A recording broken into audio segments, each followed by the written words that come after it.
The first and most immediate need for a robot is to be able to manipulate these threads and insert them into the brain. So the implant is kind of like this little puck of the secret sauce active electronics, and the electrodes are these tiny little flexible threads that each at the very end have multiple little electrodes that if you get those electrodes next to a neuron, they can record what that neuron is doing. The nature of the device that we're implanting and the way that we're implanting it allows for minimal reaction of the brain tissue to our device to increase the lifetime. In order to do that, the devices are extremely fragile. The threads that we insert that contain the electrodes are tiny, sort of on the order of 50 microns wide, 5 microns thick, 20 millimeters long. And so if you take one of them and sort of toss it into the air, it'll sort of float off like a piece of hair. And those tiny little flexible hairs are too small for a human to handle, even with tweezers, and that's where the robot comes in. Computer vision and software, essentially high reliability software, is really important. We've gone from not really being able to track the moving brain, which is critical for humans because the human brain moves a lot, to having this OCT-based system that essentially gives us this 21 hertz real-time view of a 3D volume of the brain that we're looking at. What you're trying to do is very fine computer vision tasks and movement tasks to grab these threads. It's an extremely hard engineering problem. I would say the next big goal for the robot would be to make it so that there's minimal neurosurgeon interface, that a neurosurgeon can walk in and talk to the patient, make them feel comfortable about the procedure, walk them through exactly what's going to happen, and then essentially click go. And the robot will be able to figure out exactly what the specific topography of the patient will be, target the areas, and take the surgery from the patient coming in and sitting down to them walking out of the door that same day. If we make this so automated and safe and fast that anyone can get it, even the idea of really fast keyboard and mouse for myself that I don't need to use my hands for is super alluring. I'm excited for the robot to help a human patient restore someone's motor function that they lost. That would be super cool. Over the last 3 years, Neurolink has felt like it has grown from a garage project into a real product. Not only do you get to work on robots, but you also get to interact with other people who don't typically use robots. I knew nothing about neurosurgery before coming to Neurolink. I can come in as a robotics expert and know that there are neurosurgeons here, neuroscientists here, who essentially can act as my knowledge base for neurosurgery and neuroscience. That's why I think it's the place to be.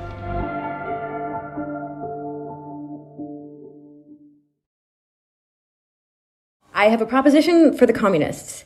So typically, most of the communists I know are not big fans of AI.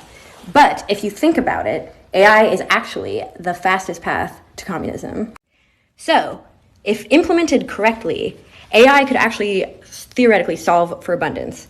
We could totally get to a situation where nobody has to work, everybody is provided for with a comfortable state of being, comfortable living.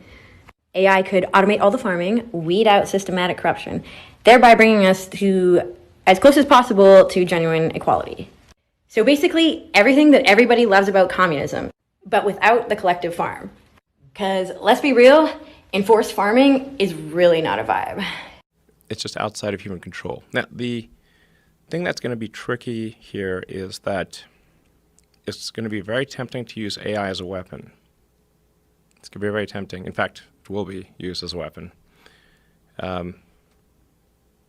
So the on-ramp to serious AI, the danger is going to be more humans using it against each other, I think, most likely. That'll be the danger. Yeah. How far do you think we are from something that can make its own mind up, whether or not something's ethically or morally correct, or whether or not it wants to do something, or whether or not it wants to improve itself, or whether or not it wants to protect itself from people or from other AI? How far away are we from something that's really, truly sentient?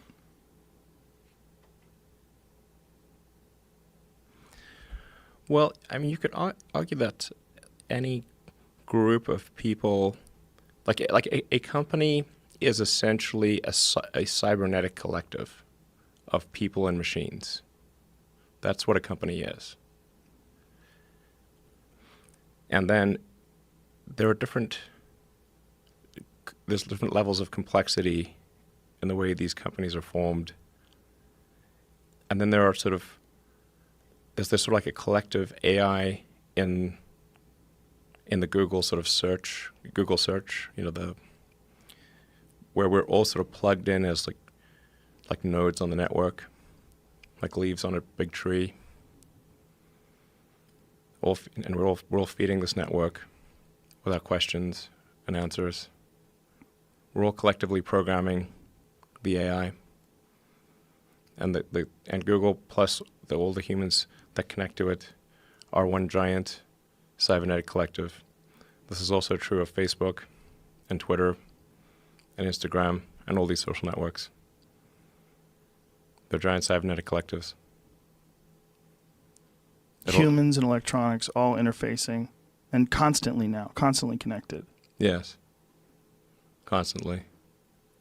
One of the things that I've been thinking about a lot over the last few years is that one of the things that drives a lot of people crazy is how many people are obsessed with materialism and getting the latest, greatest thing. And I wonder how much of that is, well, a lot of it is most certainly fueling technology and innovation. And it almost seems like it's built into us. It's like what we like and what we want, that we're fueling this thing that's constantly around us all the time. And it doesn't seem possible that people are going to pump the brakes. It doesn't seem possible at this stage when we're constantly expecting the newest cell phone, the latest Tesla update, the newest MacBook Pro. Everything has to be newer and better. And that's going to lead to some incredible point. And it seems like it's built into us. It almost seems like it's an instinct that we're working towards this, that we like it. Mm-hmm. That our job, just like the ants build the anthill, our job is to somehow or another fuel this. Yes. I mean, when I made those comments some years ago, but it feels like we are the biological bootloader for AI, effectively. We are building it. And then we're building progressively greater intelligence. And the percentage of intelligence that is not human is increasing. And eventually, we will represent a very small percentage of intelligence. But the AI is informed, strangely, by the human limbic system. It is, in large part, our id writ large. How so? Well, you mentioned all those things, the sort of primal drives. Mm-hmm. There's all the things that we like and hate and fear. They're all there on the internet. They're a projection of our limbic system.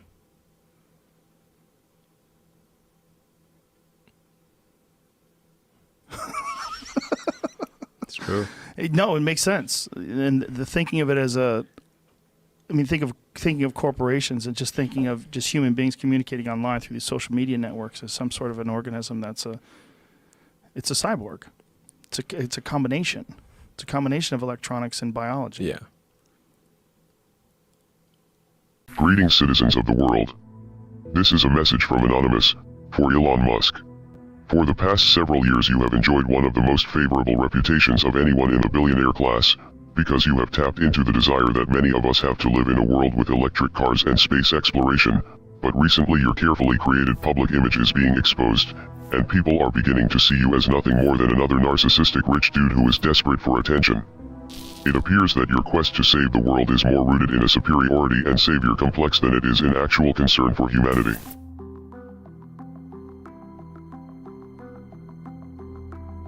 How do you respond to people who think that Elon is the creator of Tesla? I'm not sure why he has to also say that he was a founder when he wasn't. I don't understand that. Oh, yeah, whatever. Contrary to popular belief, Elon Musk did not start Tesla. He simply purchased the company from two brilliant people, Martin Eberhard and Mark Tarpenning. If you don't know who Eberhard and Tarpenning are, they are the founders of Tesla.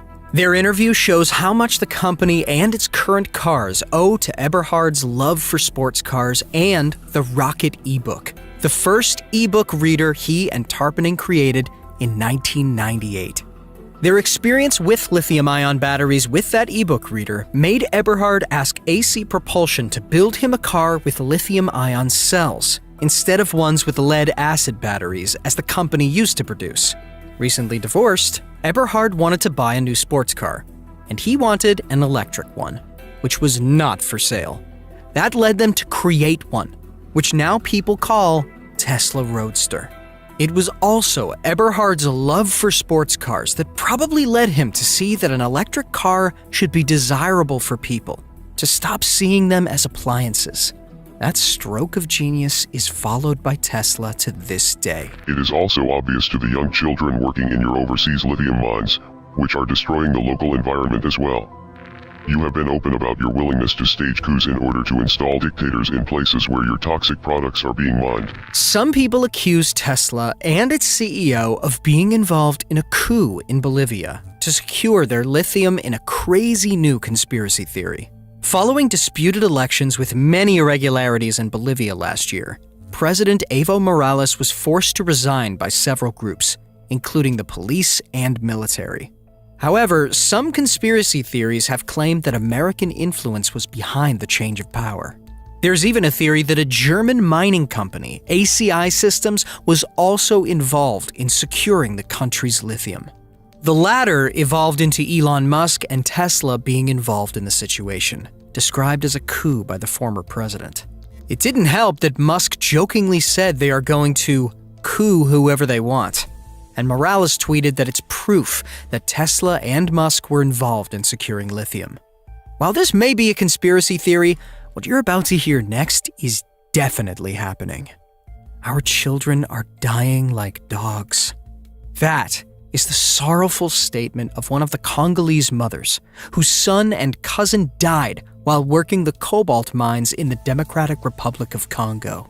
She and other parents like her are part of a class action lawsuit filed in U.S. federal court in Washington, D.C. in 2019, seeking to hold Tesla and other major companies accountable for what they allege is profiting off the misery of child labor in their quest for cobalt. Cobalt is a key component of every rechargeable lithium-ion battery in all of the gadgets made by defendants and all other tech and electric car companies in the world that has brought on the latest wave of cruel exploitation fueled by greed, corruption, and indifference to a population of powerless, starving Congolese people, the suit reads. Elon Musk announced that Tesla plans to manufacture 20 million electric-powered vehicles by 2030. The impetus is clear. Global warming is threatening our planet, and a rapid and dramatic reduction in carbon emissions is essential.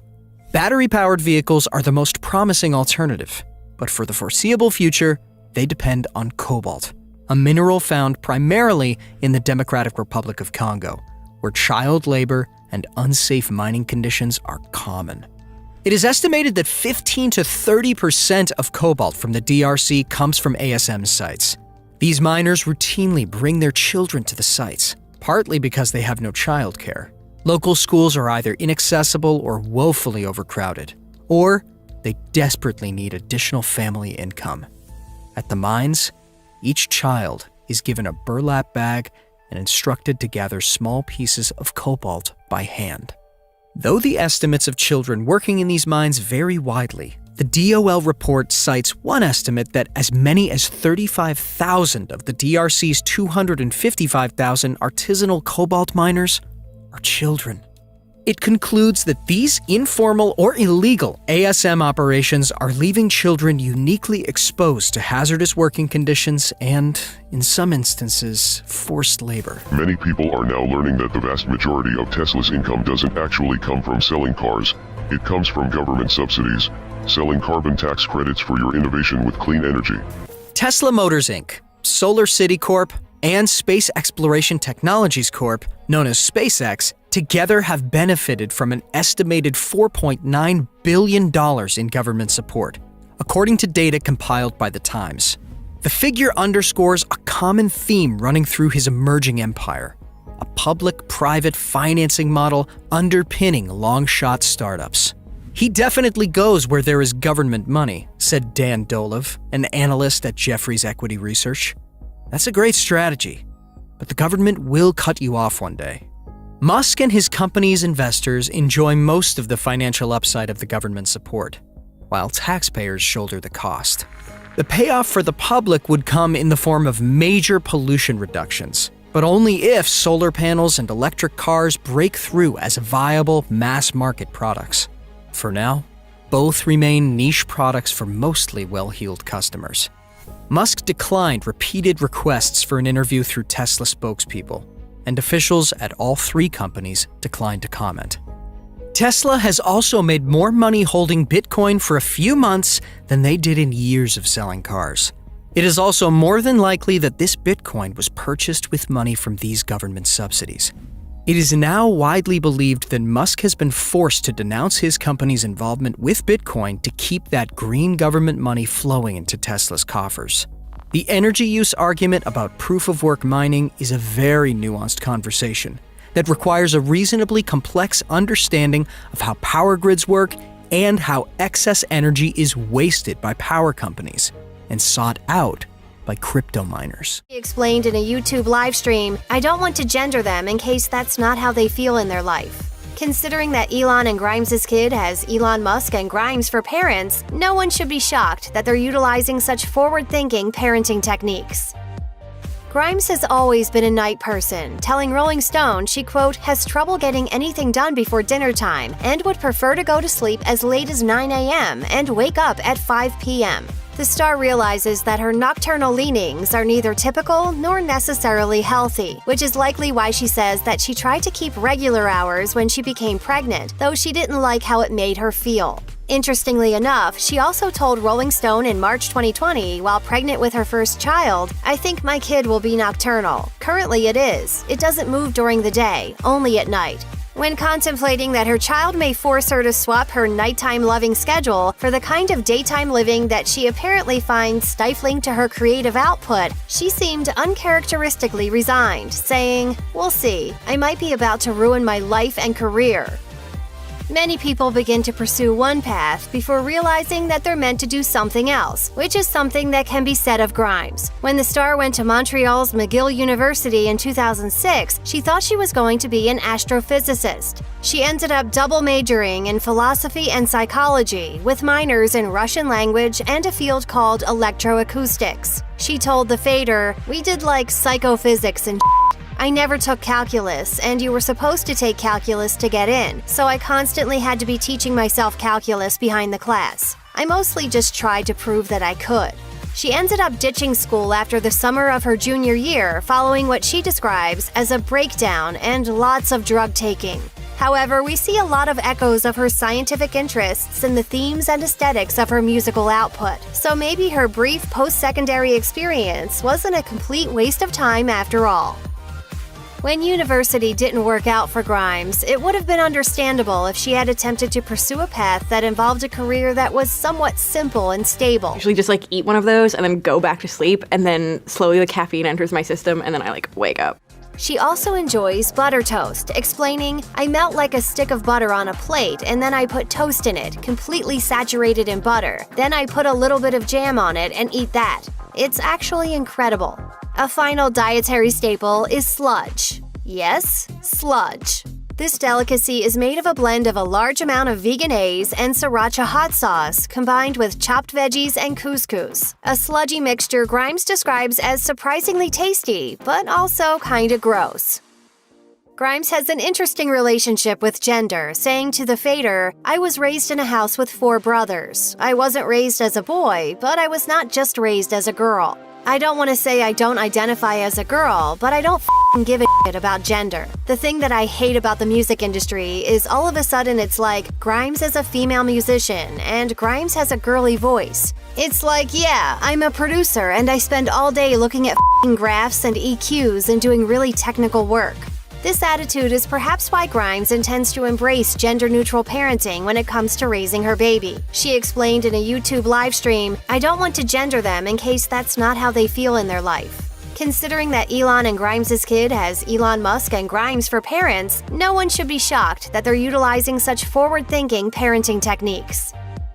Grimes has always been a night person, telling Rolling Stone she, quote, has trouble getting anything done before dinner time and would prefer to go to sleep as late as 9 a.m. and wake up at 5 p.m.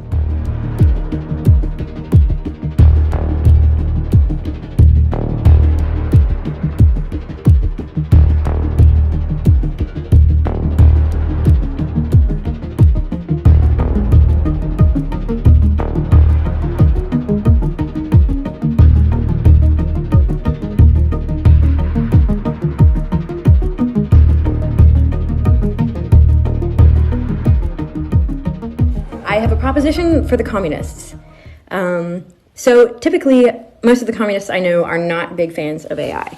But if you think about it, AI is actually the fastest path to communism. So, if implemented correctly, AI could actually theoretically solve for abundance. Like, we could totally get to a situation where nobody has to work, everybody is provided for with a comfortable state of being, comfortable living. AI could automate all the farming, weed out systematic corruption, thereby bringing us to as close as possible to genuine equality. So basically, everything that everybody loves about communism, but without the collective farm. Because let's be real, enforced farming is really not a vibe.